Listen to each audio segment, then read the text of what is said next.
Gynaecologist म्हणून मी 30 वर्षापेक्षा जास्ती दिवस प्रॅक्टिस करते. गंमत सांगते माझ्या प्रॅक्टिसच्या सुरुवातीच्या वर्षांमध्ये, एखादी स्त्री जर अबॉर्शनच्या बद्दल विचारायला आली, तर अर्थातच तिचा नवरा बरोबर असायचा आणि मग ती नाव सांगायचे. नंतर असं लक्षात यायला लागलं, की काही वेळेला अनमॅरिड मुली पण येतात. मग त्या मित्रासोबत येतात, मंगळसूत्र असं घालून येणं, अशा प्रकारे पण फॅशन होती. पण गेल्या काही वर्षांमध्ये मात्र मुली एकट्याच आल्या. आल्या-आल्या स्पष्ट सांगितलं, "I am in relation, I miss my periods आणि मला अबॉर्शन करायचंय." पूर्वी जेव्हा एखादी मुलगी यायची, तिच्याबरोबर एक मुलगा सदृश माणूस आहे, असं दिसायचं, तेव्हा हा प्रश्न विचारायला कुठेतरी मी पण हेजिटेट करायचे, की "हे मिस्टर आहेत का तुमचे? की मित्र आहे?" आणि बहुतेक वेळेला लपवालपवी चालायची. पण आत्ताच्या काळामध्ये मात्र मुली, कधी-कधी मित्राबरोबर आलेली मुलगी बिनधास्त सांगते, "आम्ही एकत्र राहतो, प्रेग्नन्सी आहे, मला अबॉर्शन पिल्स हव्यात." श्रोते हो, आजचा H2Oचा एपिसोड हा आपण या विषयावरतीच बोलणार आहोत, लिव्ह इन रिलेशनशिप.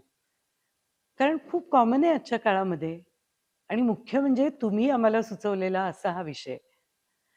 लग्न न करता स्त्री आणि पुरुष किंवा मुलगा आणि मुलगी जेव्हा एकत्र राहतात त्याला लिव्ह इन असं नाव दिलं गेलं आहे. आणि ॲक्चुअली काय आहे, की स्त्री-पुरुष नैसर्गिकतःच या दोघांमध्ये आकर्षण हे असतंच. आणि मग त्या आकर्षणातनं दोघांनी एकत्र येण्यासाठी पूर्वापार चालत आलेला संस्कार किंवा सामाजिक प्रथा म्हणजे लग्न होतं. आजचा जेव्हा बदललेला काळ आहे, त्यावेळेला मुली पण, मुलं पण करिअरसाठी, शिक्षणासाठी वेगळ्या ठिकाणी राहत आहेत आणि एकूणच समाज हा फ्री अशा माइंडसेटनी या नात्यांकडे बघत आहे. अशा वेळेला लग्न आणि रिलेशनशिप या दोघांचा खूप संबंध राहिलेला नाहीये, असं चित्र लवकरच आपल्यापुढे दिसणार आहे. आजची काय स्थिती आहे? मुलगा-मुलगी एकमेकांकडे अट्रॅक्ट होतात. मजा करतात, फिरतात, अनेक ॲक्टिव्हिटीज बरोबर करतात आणि यातूनच एक वेळ अशी येते, की ज्यावेळेला शारीरिकदृष्ट्याही ते एकमेकांच्या खूप जवळ येतात आणि मग कधी-कधी जिथे शक्य असेल, तिथे एकत्र राहायला सुद्धा सुरुवात करतात. यालाच म्हणतात लिव्ह इन रिलेशनशिप. शहरांमध्ये विशेषतः खूप कॉमन असलेली ही गोष्ट आहे आणि फक्त तरुण वयात आहे असं नाहीये, तर प्रौढांमध्ये सुद्धा लिव्ह इनचं प्रमाण हे बऱ्यापैकी दिसतंय. विशेषतः आफ्टर डिव्होर्स एखादी मैत्रीण आहे आणि तिच्याबरोबर मी राहतो आहे. कधी तिच्याबरोबर असतो, कधी एकटा असतो. अशा प्रकारच्या केसेस आमच्याकडे येत असतात. तेव्हा एकूणच लिव्ह इन या संकल्पनेबद्दल आजच्या एपिसोडमध्ये आपल्याला बोलायचंय. माझ्याबरोबर अर्थातच याच्या लीगल बाजू जाणून घेण्यासाठी माझ्या पार्टनर आहेतच मधुगीता मॅडम. त्या आपल्याला कायद्याबद्दल पण सांगणार आहेत. तर लग्नासाठी कसे म्हणजे अगदी धर्मानुसार सुद्धा लग्नासाठी वेगवेगळे कायदे आहेत. लग्न करण्याचे कायदे, रजिस्ट्रेशन, लग्न मोडण्यासाठी घटस्फोटाशी संबंधित कायदे, त्यातली पोटगी, या सगळ्याची उत्तरं देणारे कायदे आपल्याकडे अस्तित्वात आहेत.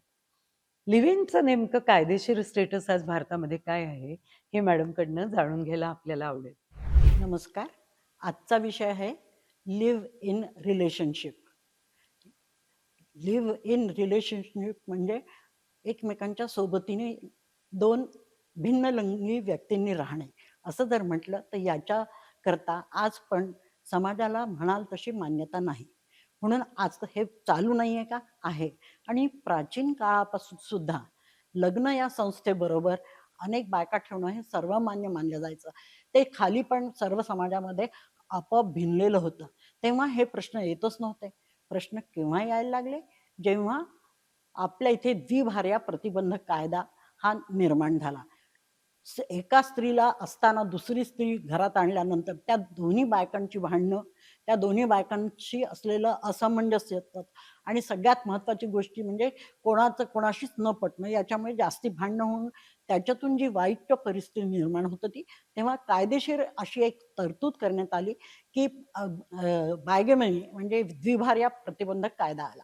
पण आज त्या कायद्याच्या बाजूबाजूनी कडेकडेने आम्हाला असं दिसतं, की लिव्ह इन रिलेशनशिप सुद्धा छान फुलते आहे.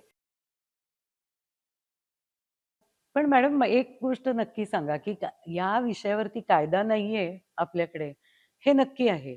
परंतु आजही आपण पेपरला तर अनेक बातम्या वाचतो, की ज्यामध्ये अनेक दिवस ते एकत्र राहत होते. त्या संबंधातनं मूल पण जन्माला आलं. तर मग अशा वेळेला ज्यावेळेला त्यांचा ब्रेकअप होतो, त्यावेळेला त्या स्त्रीला तसंच सोडून देणं, यासाठी कायद्याने नक्कीच तिला संरक्षण दिलंय. विशेषतः तिला त्या दोघांच्या पासून जन्माला आलेल्या मुलाला पण काही कायदेशीर हक्क दिले आहेत, असं आम्ही पेपरमध्ये वाचतो. त्याबद्दल काहीतरी सांगा ना? कायदा असं सांगतो, की तुम्ही अनेक वर्ष एकमेकांच्या बरोबर राहिलात, एकमेकांच्या बरोबर सुख आणि दुःख वाटून घेतलेली आहे. उद्या तुम्हाला जर त्याच्यातून संतती निर्माण झाली, तर तिचं भविष्य काय असेल? तर जरी लिव्ह इन रिलेशनशिपमध्ये असलेल्या बाईंनी जर कोर्टात धाव घेतली, तर तिला कोर्ट काही ना काही बाई म्हणून आणि तिच्याजवळ जर काहीच उदरनिर्वाहाचं साधन जर नसेल, तर त्याला आपण काही ना काही कन्सिडर करून देतं आणि तिच्या संततीला मात्र अवर संततीसारखं मान्यता समाजात मिळते. जर भांडणं झाली तर कुठलाही कायदा एक लक्षात ठेवा, कुठलंही जे भांडण होतं, ते भांडण जेव्हा कोर्टात जातं ना, तेव्हा त्याला आम्ही सिव्हिल केस म्हणतो आणि सिव्हिल केस नेहमी 10-10 वर्ष चालते. त्यामुळे या भांडणाचा तुम्हाला काय फायदा होईल किंवा नाही, हे ठरवण्यापेक्षा भांडण होऊ नये म्हणून तुम्ही जर स्वतः याची खबरदारी आधी घेतली, होणाऱ्या संततीची आपण काय तरतूद करणार आहोत, आपण दोघं मिळून घर घेतोय ते कुणाच्या नावावर घेतोय, आपण दोघं मिळून काय करणार. लिव्ह इन रिलेशनशिपमध्ये जी माणसं जातात ती सज्ञान असतात असं कायदा अपेक्षित करतो आणि सज्ञान माणसांनी या सगळ्या गोष्टींचा म्हणजे धार्मिक, आर्थिक, सामाजिक आणि जग काय म्हणेल या सगळ्या गोष्टींचा विचार करावा. पण दोघं मिळून जर तुम्ही एकत्र राहणार लिव्ह इन रिलेशनशिपमध्ये, तर रिलेशनशिप म्हणजे एकमेकांच्या संबंधात येणं, तर तुम्ही कसे संबंधात येणार याचा आराखडा आपणच मांडावा. तरच हे लिव्ह इन रिलेशनशिप जरी कायद्याने मान्य नसलं, तरी सुद्धा ही तुम्हाला सुख मिळणे किंवा आनंदात राहणे ह्याच्याकरता वापरू शकता.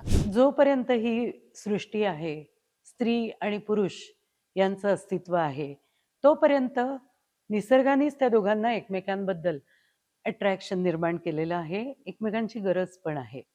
आणि त्यासाठी दोघं एकत्र येणं ही गोष्ट नैसर्गिक आहे, स्वाभाविक आहे. समाजाच्या बदलत्या रचनेमध्ये लग्न या संस्थेनी पूर्वापार चालत येऊन त्या दोघांच्या एकत्र येण्याला एक सामाजिक, एक आर्थिक आणि कायदेशीर असं स्थैर्य दिलं होतं.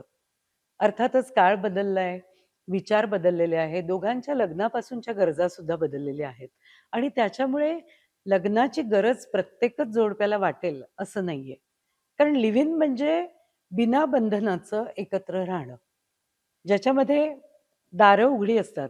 म्हणजे तुम्ही कधीही आत या, कधीही बाहेर जा.